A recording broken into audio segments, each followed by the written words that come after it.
ಅದೇ ಇವರು ಕೋಳಿ ಫಾರಂ ಮಾಲೀಕ, ನಾವಲ್ಲ ಅವ್ರ ಮಗ. ಅವ್ರ ಮಗ ಕೋಳಿ ಫಾರಂ ಅವ್ರ ಮಗ.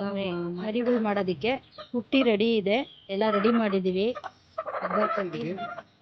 ಇನ್ನು 21 ದಿವಸದ ತನಕ ಈ ಕೋಳಿ ಎದೋಳಲ್ಲ, ಕಾವಿ ಕೂತ್ರೆ ಅಲ್ಲೇ ಊಟ.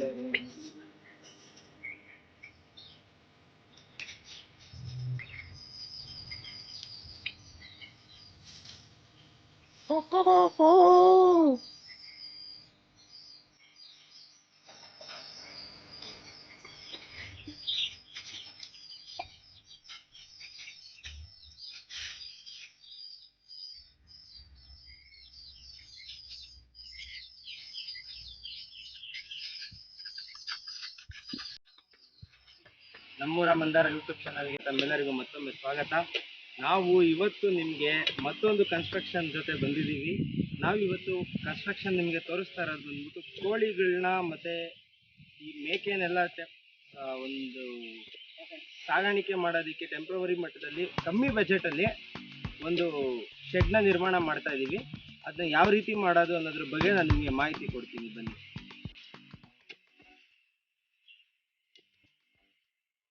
ನೋಡಿ ಫ್ರೆಂಡ್ಸ್, ಈಗ ನೀವು ಇದೇನು ಜಾಗ ನೋಡ್ತಾ ಇದ್ದೀರಾ, ಇದು 15 ಅಡಿಗೆ 15 ಅಡಿ ಇದೆ. ನಾರ್ತ್ ಮತ್ತು ಸೌತು 15ಕ್ಕೆ 15 ಇದೆ, ಈಸ್ಟ್ ವೆಸ್ಟು 15ಕ್ಕೆ 15 ಇದೆ. ಸೊ ಓವರಾಲ್ ಇದು 15 ಅಡಿಗೆ 15 ಅಡಿ ಜಾಗ. ಇದರಲ್ಲಿ ನಾವಿವಾಗ ಈ ಥರ ಕೋಲ್ಗಳನ್ನ ನಿಲ್ಲಿಸ್ಕೊಳ್ಳೋದಕ್ಕೆ ಗುಂಡಿಗಳು ಮಾಡ್ಕೊತಾ ಇದ್ದೀವಿ. ಗುಂಡಿ ಬಂದು 1.5 ಅಡಿ ಆಳ ಇದೆ, ಒಂದು ಅರ್ಧ ಅಡಿ ಅಗಲ ಇದೆ. ಸೊ ನಾವು ಕಾಂಕ್ರೀಟಲ್ಲೇ ನಿಲ್ಲಿಸ್ಕೊಂಡು ಪೈಪು ಕೂಡ ಯೂಸ್ ಮಾಡ್ಬೋದು. ಬಟ್ ನಾವೀಗ ಸದ್ಯದ ಮಟ್ಟಿಗೆ ಬಜೆಟ್ ಫ್ರೆಂಡ್ಲಿಯಾಗಿ ನಾವು ಬಂಬ್ಗಳನ್ನ ಯೂಸ್ ಮಾಡ್ತಾ ಇದ್ದೀವಿ. ಸೊ ಈ ರೀತಿ ಬಂಬ್ಗಳನ್ನ ನಾವು ನೆಟ್ಕೊಬೇಕು ಮೊದಲಿಗೆ. ಸೊ ಈ ಮುಂದೆಗಡೆ ಇರೋದು ನಮ್ಮ ಹೈಟ್ ಟೋಟಲ್ ಇವಾಗ 7 ಅಡಿಗೆ ಹೈಟ್ ನಾವು ಮೆಷರ್ ಮಾಡ್ಕೊಂಡಿದ್ದೀವಿ. ಬ್ಯಾಕ್ ಸೈಡು ನಮಗೆ 9 ಅಡಿ ಹೈಟ್ ಬರುತ್ತೆ. ಸೊ ಫ್ರಂಟ್ ಸೈಡ್ಗೆ ನಾವು ಇವಾಗ ಇದು 8.5 ಅಡಿ ಕಟ್ ಮಾಡ್ಕೊಂಡಿದ್ದೀವಿ. ಮತ್ತು ಮಧ್ಯದ್ದು 9 ಅಡಿಗೆನ ಇನ್ನು ಲಾಸ್ಟಲ್ಲಿ ಇರೋದು 9.5 ಅಡಿಗೆ ನಾವು ಕಟಿಂಗ್ ಮಾಡ್ಕೊಂಡಿದ್ದೀವಿ. ಸೊ ಇದನ್ನೆಲ್ಲ ಈ ರೀತಿ ಕಾಂಕ್ರೀಟಲ್ಲಿ ನಾವು ನಿಲ್ಲಿಸ್ಕೊಳ್ತಾ ಹೋಗ್ಬೇಕು. ಅವಾಗ ಕಾಂಕ್ರೀಟ್ ಹಾಕೋದ್ರಿಂದ ಸ್ಟ್ರೆಂತ್ ಬರುತ್ತೆ. ಸೊ ಇದನ್ನು ಈಗ ಹಾಕಿರೋದು, ನಾಳೆ ಹೊತ್ತಿಗೆ ಬಂದರೆ ಇದನ್ನ ಶೇಕ್ ಕೂಡ ಮಾಡೋದಕ್ಕಾಗಲ್ಲ, ಅಷ್ಟು ಗಟ್ಟಿಯಾಗಿ ನಿಂತ್ಕೊಳ್ಳುತ್ತಿದ್ದು. ಇದೇ ರೀತಿ ಎಲ್ಲ ಬಂಬ್ಗಳನ್ನೂ ನಿಲ್ಲಿಸ್ಕೊಂಡು ನಂತರ ನಾವು ಇದಕ್ಕೆ ಯಾವ ರೀತಿ ಕವರಿಂಗ್ ಮಾಡ್ತೀವಿ ಅನ್ನೋದನ್ನ ತೋರಿಸ್ತೀನಿ ನಿಮಗೆ, ಬನ್ನಿ. ಎಲ್ಲ ಅನ್ನಿಸ್ತಿರ್ಬೋದು ಯಾಕೆ ಹಿಂದೆಗಡೆ 9 ಮುಂದೆಗಡೆ 7 ಅಂತ. ಆ್ಯಕ್ಚುಲಿ ನಾವು ವಾಟರ್ ಸ್ಲೋಪ್ ಸಿಸ್ಟಮ್ ಮಾಡ್ತಾ ಇದ್ದೀವಿ. ಯಾಕೆ ಅಂದರೆ ಮಳೆ ಬಂದಂಥ ಟೈಮಲ್ಲಿ ಮೇಲ್ ಬಿಡೋದಕ್ಕೋಸ್ಕರ. ಮತ್ತು ನಾವು ಇದಕ್ಕೆ ಓವರಾಲು 9 ಗುಂಡಿ ಪ್ಲಸ್ ಒಂದು ಡೋರ್ಗೆ 10 ಗುಂಡಿನ ಮಾಡ್ಕೊಂಡಿದ್ದೀವಿ. ಸೊ ನಮ್ಗೆ ಇದು ಕೊಟ್ಟು 10 ಬಂಬ್ ಬೇಕಾಗುತ್ತೆ. ಸೊ ಹಿಂದೆಗಡೆದು ಇನ್ನೊಂದು ಸತಿ ಹೇಳ್ತೀನಿ ನಿಮಗೆ, 9.5 ಅಡಿ ಮುಂದೆಗಡೆದು, ಮಧ್ಯದಲ್ಲಿರೋದು 8.5, ಕಡೆಲಿರೋದು 8 ಅಡಿ. ಇದಕ್ಕೆ ನಾವು ಸೆಂಟ್ರಲ್ಲೂ ಕೂಡ ಇನ್ನೊಂದು ಪೋಲ್ ಕೊಟ್ಕೊಂಡಿದ್ದೀವಿ. ಯಾವ ಪರ್ಪಸ್ಗೆ ಇದು ಸೆಂಟ್ರಲ್ ಒಂದು ಸಪೋರ್ಟಿಗೆ ಇರಲಿ ಅನ್ನೋದಕ್ಕೋಸ್ಕರ ನಾವು ಸೆಂಟ್ರಲ್ಲೂ ಕೂಡ ಒಂದು ಪೋಲ್ನ ಹಾಕ್ಕೊಂಡಿದ್ದೀವಿ. ಸೊ ಓವರಾಲ್ ನಮಗೆ 10 ಪಾಯಿಂಟ್ ಬೀಳುತ್ತೆ. ಈ ಥರ 1 ಅಡಿ ಆಳ ಇಳಿಸ್ಕೊಬೇಕಾಗತ್ತಲ್ಲ. ನೀವು ಈ ರೀತಿ ಒಂದು 1.5 ಅಡಿ ಆಳ, ಒಂದು ಅರ್ಧ ಅಡಿ ಅಗಲ ತೆಕ್ಕೊಂಡ್ರೆ ಸಾಕಾಗುತ್ತೆ. ಈ ತರ ದಾರ ಏನೋ ಕಟ್ಕೊಂತೀವಿ ಅಂದ್ರೆ ಕರೆಕ್ಟಾಗಿ ವಾಟ ಸಿಗಲಿ ಅಂತ ಒಂದು ಐಡಿಯಾ ಸಿಗುತ್ತೆ. ವಾಟ ಕರೆಕ್ಟಾಗಿ ಸಿಗುತ್ತಾ, ಕರೆಕ್ಟಾಗಿ ಎಲ್ಲ ಪೋಲ್ಗಳು ಅಂತ. ಇಲ್ಲ ಸಪೋಸ್ ದಾರ ಕಟ್ಟಲಿಲ್ಲ ಅಂದ್ರೆ ಒಂದು ಮೇಲೆ ಒಂದು ಕೆಳಗಾದ್ರೆ ಐಡಿಯಾ ಸಿಗಲ್ಲ, ಮಾಡಿರೋ ವರ್ಕ್ ಎಲ್ಲ ಸುಮ್ಮನೆ ವೇಸ್ಟ್ ಆಗುತ್ತೆ.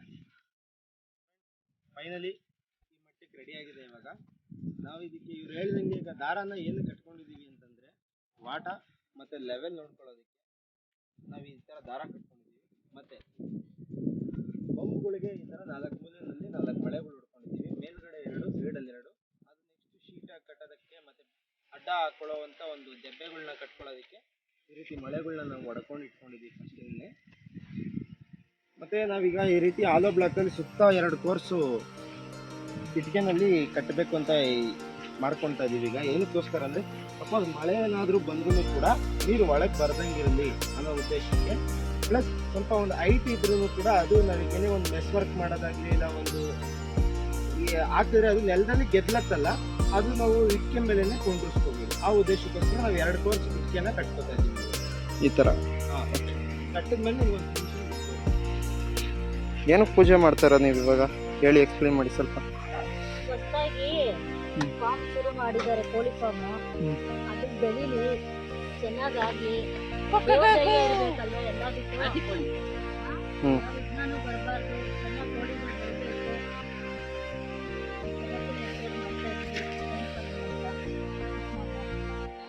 ಹೊರಗಡೆ ಹೋಗ್ಬಿಡ್ಬೇಕಾ? ಈ ತುದಿ ಗಾರಕ್ಕೆ ಬರ್ಬೇಕಾ? ಅಲ್ಲ ಚೆನ್ನಾಗಿ ಹೋಗ್ಬಿಡ್ತೀವಿ.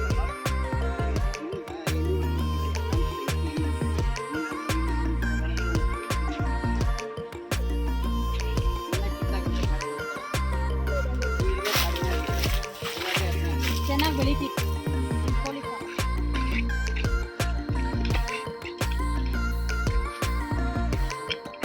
ಏನಕ್ಕೆ ಈ ಥರ ಮಾಡ್ತಾ ಇರೋದು? ಹ್ಞೂ ನೆಲದಿಂದ ಒಂದೆಷ್ಟು ಇಂಚ್ ಕೆಳಗಡೆ ಮಾಡ್ತಾ ಇದ್ದಾರೆ? 4 ಇಂಚು. 2 ಅಡಿ ಅಂದರೆ 2 ವರ್ಷ ಕಟ್ಟೋಕ್ಕೆ 4 ಇಂಚು ಒಳಗೆ ಹಾಕೊಂಡ್ರೆ ಸಾಕಾಗ್ಬೋದು. ಹಾಂ ಹಾಂ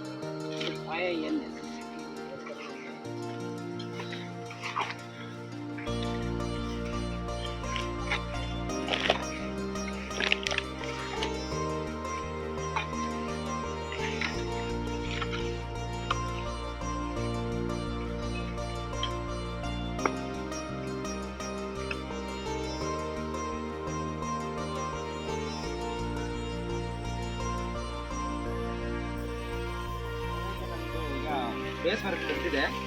ಸೊ 2 ಕೋರ್ಸ್ ಸಿಕ್ಕಿ ಕಟ್ಕೊಂಡಿದ್ದೀವಿ. ಈಗ ಇದರೊಳಗಡೆ ಶೀಟ್ ಹಾಕಿದ್ದಕ್ಕೆ ಶೀಟು ಕೂಡ ತಂದ್ಕೊಂಡಿದ್ದೀವಿ, ಜಂಕ್ ಶೀಟು. ಮತ್ತು ನೆಕ್ಸ್ಟ್ ಎಲ್ಲ ಮೆಟೀರಿಯಲ್ ಬಂದಿದೆ.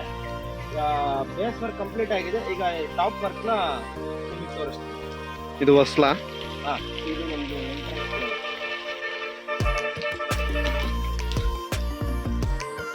ಚಿಕ್ಕ 2 ಕೋರ್ಸ್ ಮಾಡ್ಕೊಂಡಿದ್ದೀವಿ.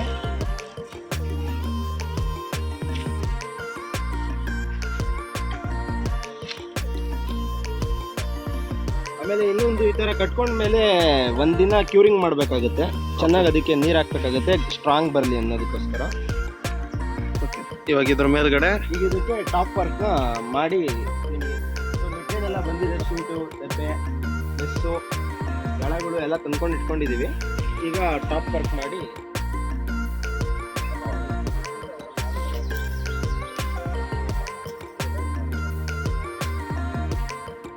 ಈಗಾಗಲೇ ಹೇಳಿದಂತೆ ಈಗ ಎಲ್ಲ ನಮ್ಮದು ಸೆಟಪ್ ರೆಡಿಯಾಗಿದೆ.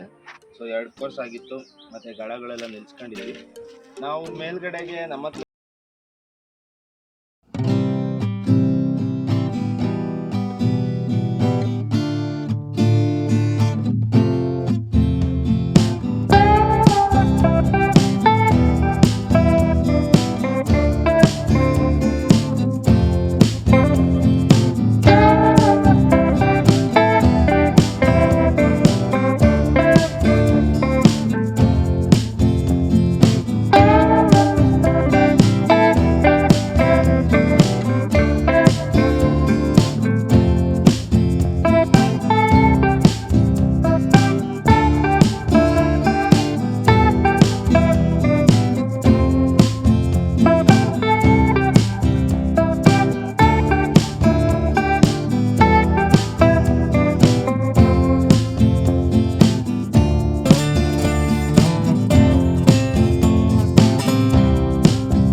ಮಾಮೂಲು ಎಂಟೆಗಳ್ನೆಲ್ಲ ಸಪ್ರೇಟ್ ತೋರಿಸ್ತಾರೆ ನೋಡಿ ಇವ್ರು ಹೆಂಗೆ ಹೇಳಿತಾರೆ.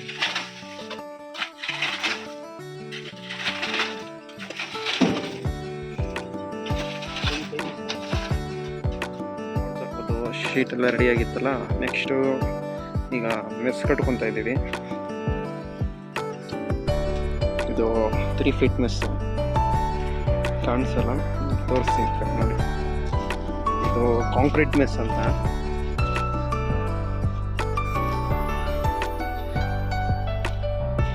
ಈ ಥರ ಮೇಲೊಂದು ಕೆಳಗೊಂದು ದೆಬ್ಬೆ ಹಾಕೊಂಡು ಕಟ್ಕೊಂಡು ಹೋದ್ರೆ ಈಸಿ ಆಗುತ್ತೆ. ಆ ಥರ ತೋರಿಸ್ತೀನಿ. ಈ ಥರ ಒಂದೊಂದು ಅಡಿಗೆ ಬಿಟ್ಕೊಂಡು ಒಂದು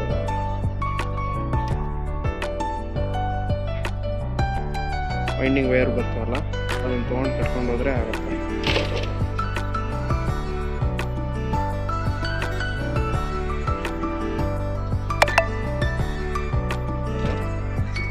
ಅವನ ಈ ಥರ ಎಷ್ಟಕ್ಕೆ ಬೇಕೋ ಅಷ್ಟನ್ನು ಮಚ್ಚಲ್ಲಿ ಸಿಗಾಕೊಂಡು ಅದನ್ನು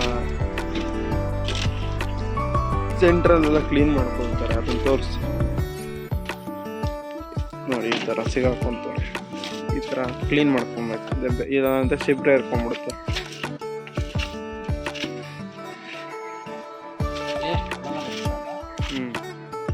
ಇದೆ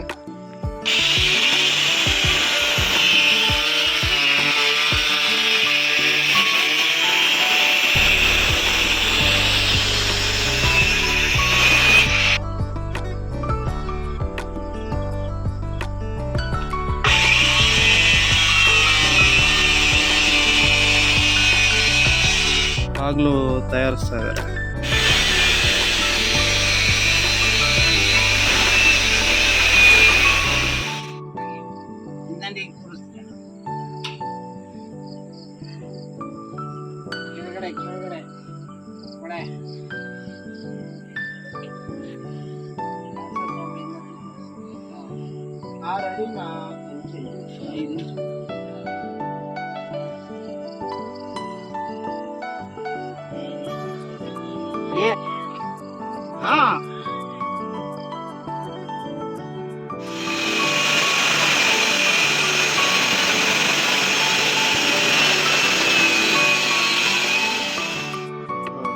ಅಡಿ 4 ಇಂಚ್ ಉದ್ದ, 3 ಅಡಿ ಅಗಲ.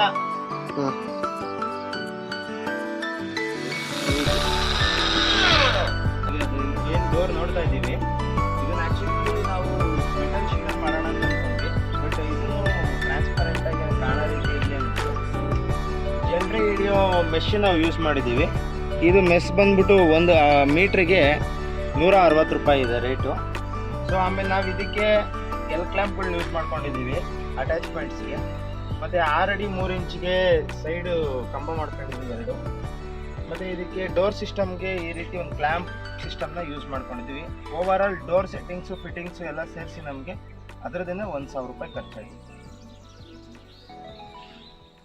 1,000 ರೂಪಾಯಿ ಏನಕ್ಕಪ್ಪ ಅಂದರೆ ಮರ ಕಾಸ್ಟ್ ಆಗಿದೆ ನಮಗೆ.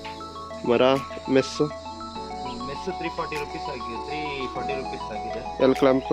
ಎಲ್ ಕ್ಲ್ಯಾಂಪ್ಗಳು, ಟವರ್ ಬೋಲ್ಟ್ ಅಲ್ಲ, ಫಿಟ್ಟಿಂಗ್ಸು, ಸಾರಿ ಪಾಟ್ಲಾಕ್ ಅಲ್ಲ, ಇವು ಪಾಟ್ಲಾಕ್. 3 ಪಾಟ್ಲಾಕ್ ಹಾಕಿದ್ವಿ. ಪಾಟ್ಲಾಕ್ ಲಾಕ್ ಯಾವ ರೀತಿ ಪಾಟ್ಲಾಕ್ ಹಾಕಿದ್ದೀವಿ ನಾವು ಇದಕ್ಕೆ ಈ ರೀತಿ 3 ಪಾಟ್ಲಾಕ್ನ ಫಿಕ್ಸ್ ಮಾಡಿಕೊಂಡಿದ್ದೀವಿ. ಅದರಿಂದ ಡೋರು ಈಸಿಯಾಗಿ ನಮಗೆ ಫುಲ್ಲು ಓಪನ್ ಆಗುತ್ತೆ. ಈ ಥರ ಒಳಗಡೆನೂ ಕ್ಲ್ಯಾಂಪ್ಗಳು ನೋಡ್ಕೊಂಡಿದ್ದೀರಾ? ಒಳಗಡೆನೂ ಮೆಸ್ಗೆ ಸಪೋರ್ಟಿಗೆ ಕ್ಲ್ಯಾಂಪ್ಗಳೆಲ್ಲ ಕೋಳಿ ಮನೆ ಕಂಪ್ಲೀಟ್ ಆಗಿದೆ ಕೆಲಸ ಎಲ್ಲ. ನಿಮಗೆ ಅದು ಲುಕ್ ತೋರಿಸ್ತೀನಿ.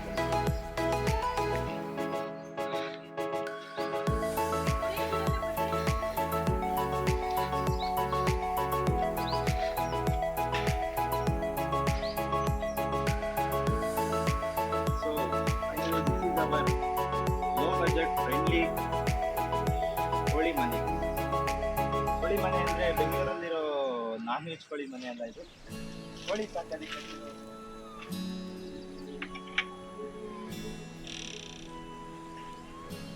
ಸೊ ದಿಸ್ ಈಸ್ ಅವರ್ ಕೋಳಿ ಮನೆ. 15ಕ್ಕೆ 15 ನಿರ್ಮಿತವಾಗಿರ್ತಕ್ಕಂಥ ಈ ಒಂದು ಶೆಡ್ಡು.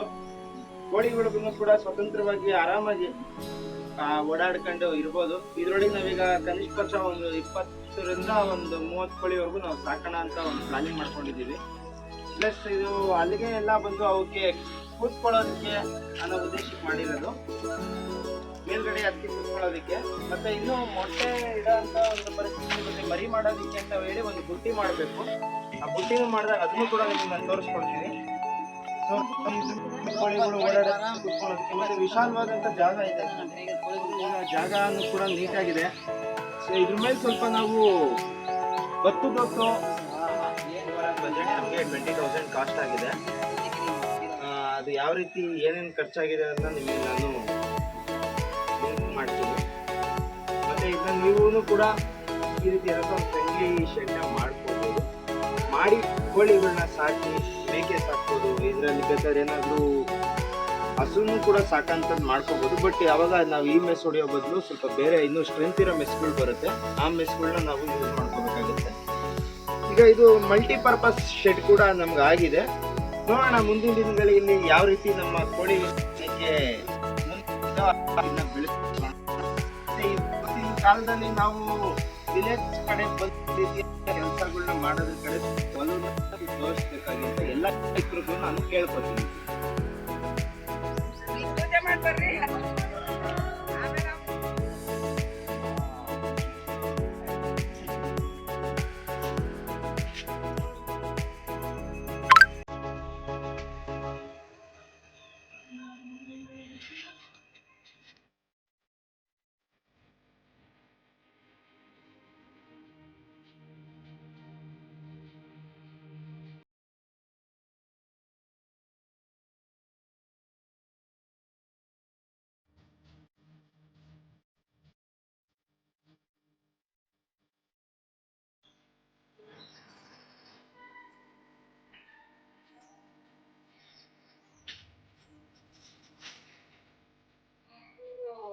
ಟೈಗರ್ ಕಿಂಗ್ ಅಂತ ಹೇಳ್ಬಿಟ್ಟು ಕೋಳಿ ಮಹಾರಾಜ್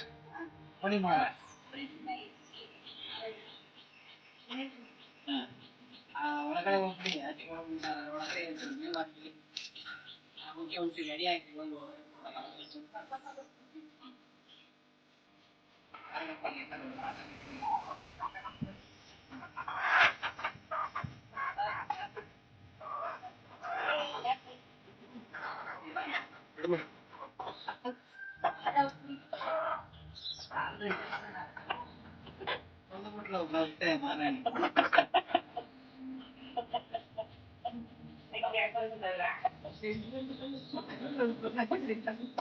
ಕೆರೆಯಪ್ಪ ಎಲ್ಲ ಕೆರೆಬಿಡ್ರಿ ನನ್ನ ಕಡೆ.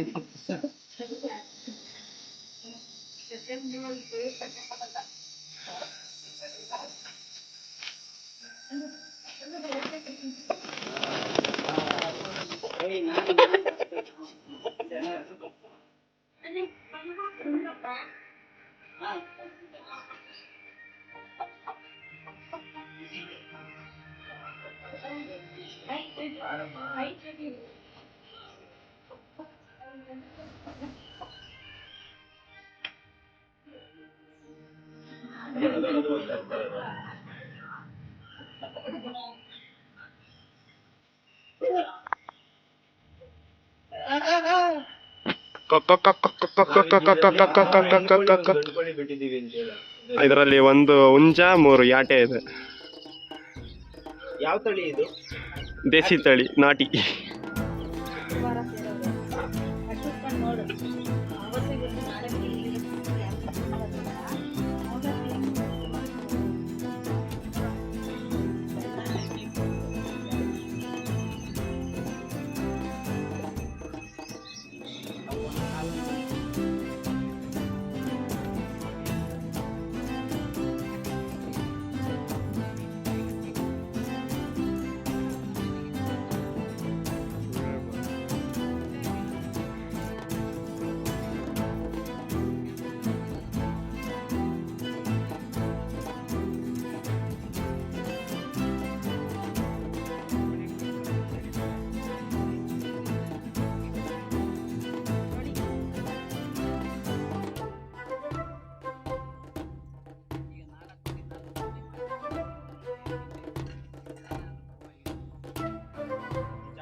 ಬಿಸಿ ಬಿಸಿ ಆಗ್ಬಿಟ್ಟಿದೆ.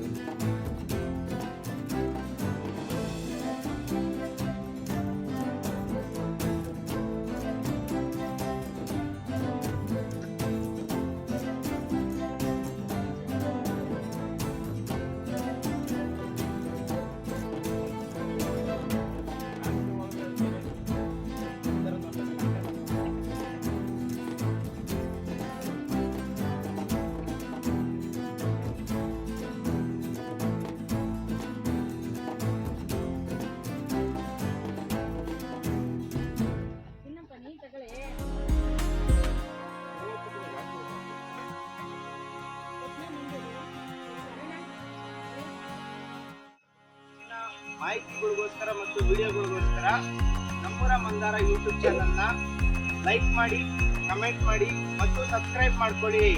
ಹಾಗೂ ಇದೇ ರೀತಿ ನಮ್ಮನ್ನ ಸಪೋರ್ಟ್ ಮಾಡ್ತಾ ಇರಿ.